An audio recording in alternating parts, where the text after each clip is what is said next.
Sana itu dikatakan, la tajlisu inda kulli alim. Kamu jangan sekali-kali duduk di samping atau kamu jangan sampai ngaji di setiap kiai. Jangan angger kiai kamu ngaji. Kerukunan umat. Jadi di masa saat ini dengan kondisi yang seperti kita lihat sekarang ini, kadang di satu sisi terlalu sensitif, di sisi lain juga hal itu menyebabkan antar umat ini mudah sekali tersinggung. Nah, itu bagaimana Gus ini menurut persepsi jenengan? Padahal Pancasila itu kan sila ketiganya persatuan Indonesia. Nah, ini jenengan melihatnya seperti apa? Fil wahdah barokah. Itu bisa fil ittihadi wal wahdah barokah. Nah, itu berikut Gus. Biasanya yang paling memicu perpecahan itu apa biasanya? Beda pendapat Gus. Beda pendapat. Bukan beda pendapatan ya. Ya itu juga. Beda pendapat dan pendapatan. Tadi ya macam-macam. Nggih, beda pendapat, beda pendapatan. Ya tipis-tipis lah. Nggih. Memang laras ini kan Mas. Jangan benar ketika mengatakan bahwasannya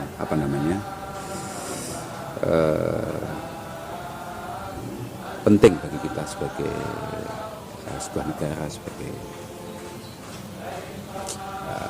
satu bingkai masyarakat untuk terus saling menjaga kerukunan, kebersamaan. Kalau zaman dulu ya, ada istilah kegotong royongan, saiyek saiko peroyo, ini memang masya Allah. Tapi itu ya bukan hal yang bisa kita peroleh begitu saja.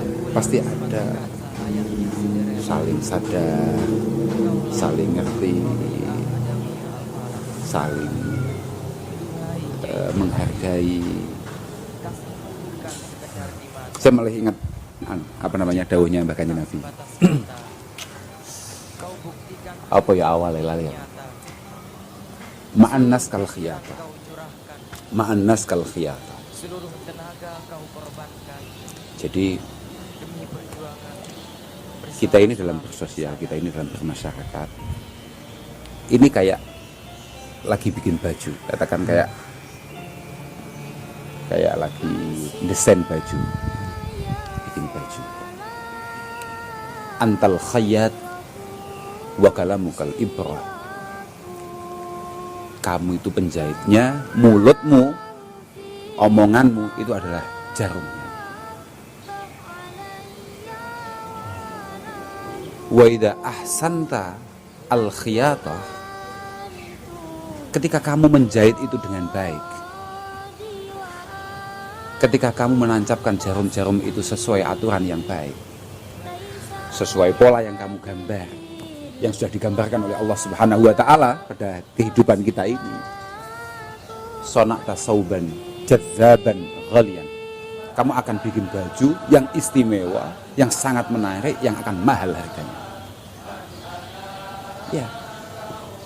Tapi wa in akhta'ta, ketika kamu sembrono meletakkan jarum itu pada sebuah pakaian, pada sebuah bingkai bahan pakaian, katakan kainnya, sembrono mau encepno nangkin nangkono, gak tertib. Lan tajruha illa nafsa. Kamu tidak akan melukai siapapun kecuali dirimu sendiri. Artinya yang paling dirugikan pada akhirnya kamu sendiri. Makanya kita ini harus benar-benar mampu menjaga lisan kita, menjaga mulut kita, dimulai dari menjaga hati kita, perilaku kita, kemudian omongan kita. Iya. Saya tidak tahu dulu pernah baca di mana, lupa saya. Ada orang Cina ngomong, ya orang Cina kan dicari utlubul ilma walau bisin. Panjenengan Cina itu ngomong, nanti Kak usia. Aja orang Cina semua. Usia bukanlah batu hambatan. Jaga mata kalian. Karena kalau sudah melihat sesuatu biasanya menjadi sebuah bahan pikiran. Kalau sudah menjadi bahan pikiran akan menjadi bahan pembicaraan. Kalau sudah jadi bahan pembicaraan itu bisa menjadi bahan masalah. Artinya mulai dari yang kita lihat sampai yang kita pikirkan sampai yang kita keluarkan itu harus benar-benar kita jaga gitu. Mestinya harusnya ditambahi di awal. Jaga mata, jaga telinga, kemudian lah itu baru. Karena kadang-kadang kita ini sudah diam-diam enak, kita juga nggak pengen lihat apa-apa, tapi tahu-tahu dengar sesuatu. Kemudian kita pengen ikut nimbrung, padahal kita nggak ngerti apa-apa, kita nggak paham apa-apa. Gitu. Apalagi kayak situasi hari ini. Mulut kita diam 1000 bahasa, bahkan kalau perlu dijahit, tapi jempol kita sangat kreatif. Lah ini masalah juga itu ya. Jempol kita sangat kreatif. Wong pancen alok iku pena. Alok iku pena. Nang dinding-dinding alok iku pena. Tapi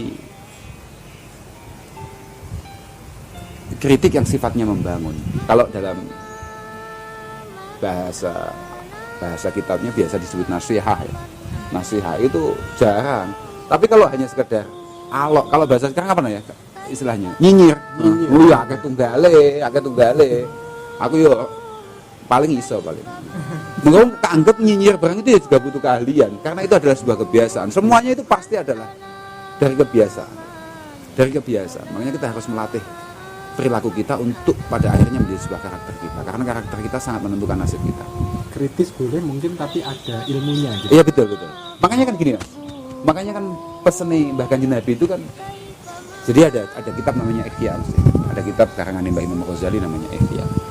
Seingat saya di sana itu dikatakan, la tajlisu inda kulli alim. Kamu jangan sekali-kali duduk di samping, atau kamu jangan sampai ngaji di setiap kiai. Jangan angger kiai kamu ngaji, ojo angger cetuk wong sing ketoke kaya kiai kamu terus moko lungguh ning sandinge terus ngaji. Jangan. Ila alimin yad'ukum min khamsin ila khamsin. Seingat saya gitu bahasanya. Ila alimin yad'ukum min khamsin ila khamsin. Kecuali kamu menghadap kiai, sowan ke kiai, minta dawuh kiai, ngaji kepada kiai yang mengajak kamu dari 5 hal ke 5 hal. Minasyakki ilal yakin. Kiai yang mampu membuat keimanan kita ini semakin terus bertambah, terus menguat, terus membaik. Kemudian wa minar rahbah ila zuhdi. Kiai yang mampu membuat kamu itu dari yang sama sekali tidak tertarik dengan akhirat menjadi mikir nasib akhiratku iku piye. Ora mek donya ora. Ya adalah arah ke sana. Wa minar ya ilal ikhlas.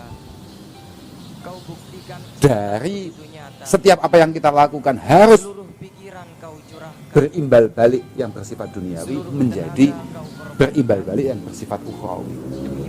Harus mendapatkan catatan yang khusus di hadapan Allah Subhanahu wa taala, bukan di hadapan makhluknya. Wa minal kibri ila tawadhu.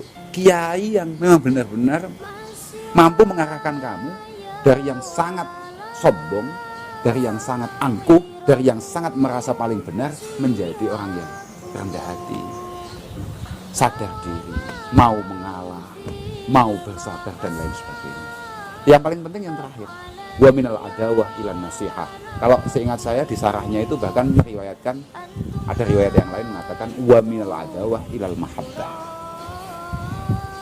Dari saling bermusuhan, saling membenci, saling caci maki menjadi penuh bangunan kasih sayang, penuh bangunan cinta, saling ngopeni, saling mengayomi.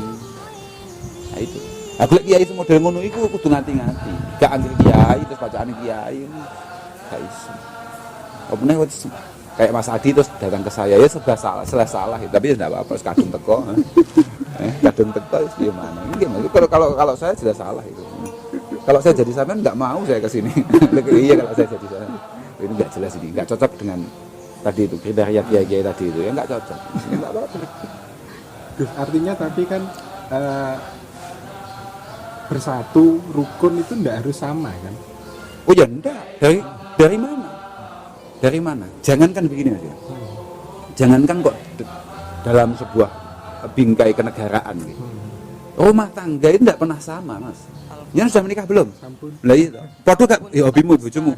Lah iya, panggah sampai saiki to. Sama-sama tetap berjuang kan sampai sekarang. Untuk bagaimana rumah tangga sampean berhasil kan? Enggak pernah memaksakan kan, sampean harus senang. Misalnya sampean senengan apa? Makanan paling kamu suka apa? Mie goreng. Istrimu apa? Nasi goreng. Terus mau Dik, sampean sebagai istri yang taat, istri yang sholihah, Zaman harus suka mie goreng. Pesannya beda, Pak. Nah, lain dah. Jenengan menerima itu kan? Ya harus seperti itulah. Kita sebagai sebagai saudara sebangsa ya harus seperti itu ya, saling menerima. Yang penting kita bisa tetap duduk di meja yang sama, kita tetap minum di tempat yang sama, kita ngobrol santai asik dan gembira di tempat yang sama, walaupun pada akhirnya nanti kita harus bayar sendiri-sendiri. Tapi sementing bareng lah pokoknya. Nah iyalah, pokoknya ngono kuwi nyapa. Mulai kapan? Mulai kapan? Iya jelas. Sama enggak? Apa namanya? Misi visinya Sayyidina Umar sama Sayyidina Abu Bakar dan sahabat-sahabat yang lain. Ya, hadafnya jelas sama. Tapi karakternya ya jelas ngalor ngidul. Iya kan? Ulama-ulama kita karakternya tidak pernah sama. Ploso lirboyo tidak pernah sama, tapi tujuannya sama. Perjuangan Ploso sarang tidak pernah sama. Ploso Tegal Rejo tidak pernah sama, tapi tujuan dan perjuangannya pasti sama. Enggak mungkin enggak. Makanya kalau awakmu dari santri ini, sama santri pun di Ploso. Ada kiai sarang misalnya, ada kiai lirboyo misalnya, kamu tidak menghormati, ya saking tololmu toh. Ya saking tololmu lah gue. Masyayikhun al-kiram itu ya semua orang yang memang mengajarkan apa yang seharusnya diajarkan. Al-mu'taqadat as-sahihah yang beliau sampaikan, kemudian hikmah-hikmah yang beliau itu semuanya harus kita anggap guru. Karena begini Mas.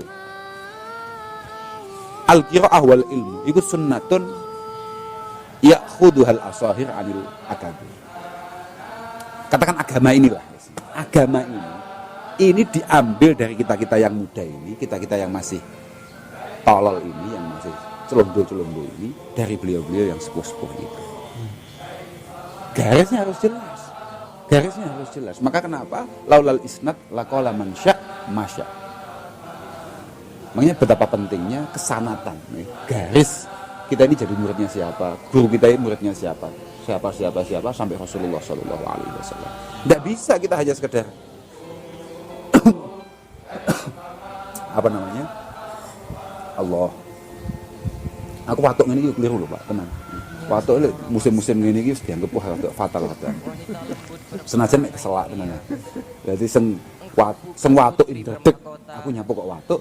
Sing ning ngarepe kok wis watuk. Iya kan? Tapi ya kamu iki. Oke. Laulal isnad laqala man sya' masya. Maka betapa penting garis sanad itu. Ini ngaten Mas.